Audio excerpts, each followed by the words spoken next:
Kia ora Adriana, pe ea koe, me taki au konei. Sorry it's taken me this long to get this video to you. I was having real trouble with my phone, so I'm going to try it on a different phone now and see if it'll work. Anyway, here's the pate that I've been using, and you can notice, and you notice that they're on the side of that. It's wearing out.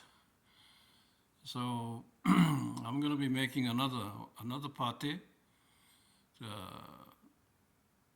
a new one, a new pate, so I can continue to play with. Eventually, this pate will, the tune will change because it's wearing out. But anyway, that's besides the point. Now, this pate is about 31 inches long, and on the top, from there to here, it's about 5 inches. You can actually go about 6 inches if you want, from one end to the other. And from the top to the bottom is 31 inches. And this right here is the mouth of the pate. That's about 2 inches wide. Okay? And so let me talk a little bit about how you create the sound. This is the sound that was created when the person who made this pate, he wanted that particular sound. Now everybody's different how they create the sound of the pate. Okay? You can go a little lower than that note or stay with that note. The most important thing is a lead pate. The dancers have to hear the lead person. So it's important that you give them the note that they can hear, like this one, for example. And you notice both sides, the sound is the same. Now in the Cook Island drumming, they have at least 3 pates altogether. Okay, so the next pate will be a lower note than this one here. So if this sounds this way, the next one will be a little lower than that. It'll probably be do, do, do, do, do, do, do. And then the third one will be do, do, do, lower. Do, do, do. So 3 different notes. And that's very important in the drumming symphony of the Cook Island drumming. And also, the other important thing to know is that the depth of the pate from here and the depth on the bottom. And they're both the same here. That's 4 inches up here, and on the bottom is 4 inches also. Now, the middle of the pate, right here, is a different depth. That's what creates this sound. The deeper you go down, more deeper down, the lower the notes. You don't have to make it low on top and the bottom, only in the middle.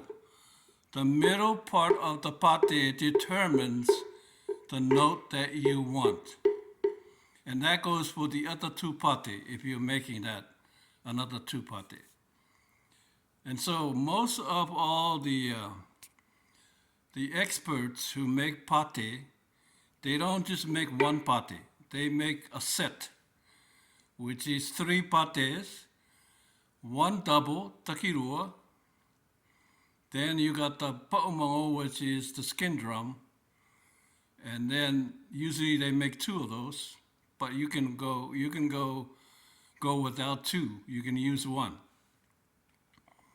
And then you got the bass drum.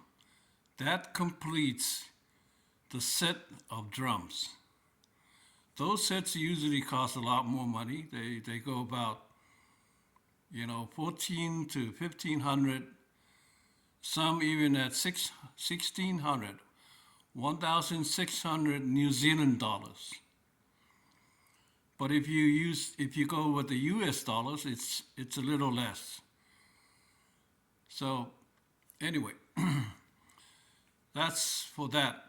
Okay, now the next important thing you need to know to tell your friend is that the angle of the cut, this side here and the cut on this side here, is the same angle, okay? Same angle. That's very, very important to have those two angles together, okay?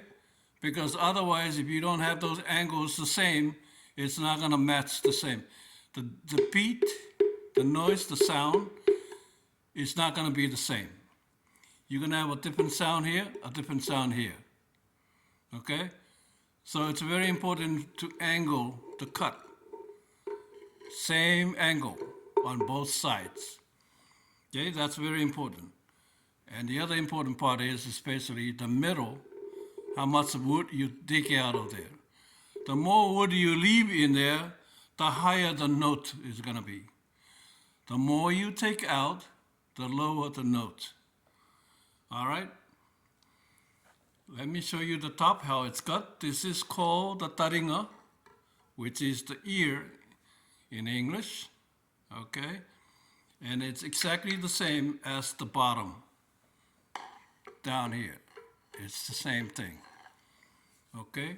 And this is the wa'a, which is the mouth.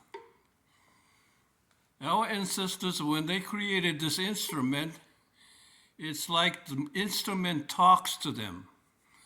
So when you talk to somebody, it's got an ear to listen.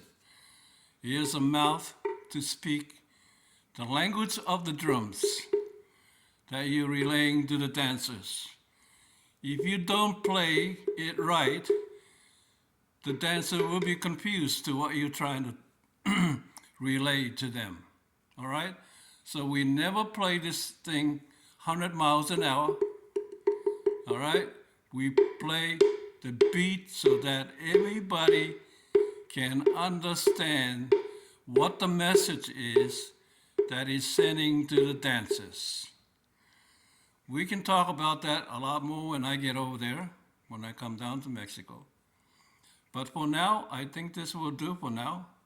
If you have any other questions, you let me know. All right? Thank you.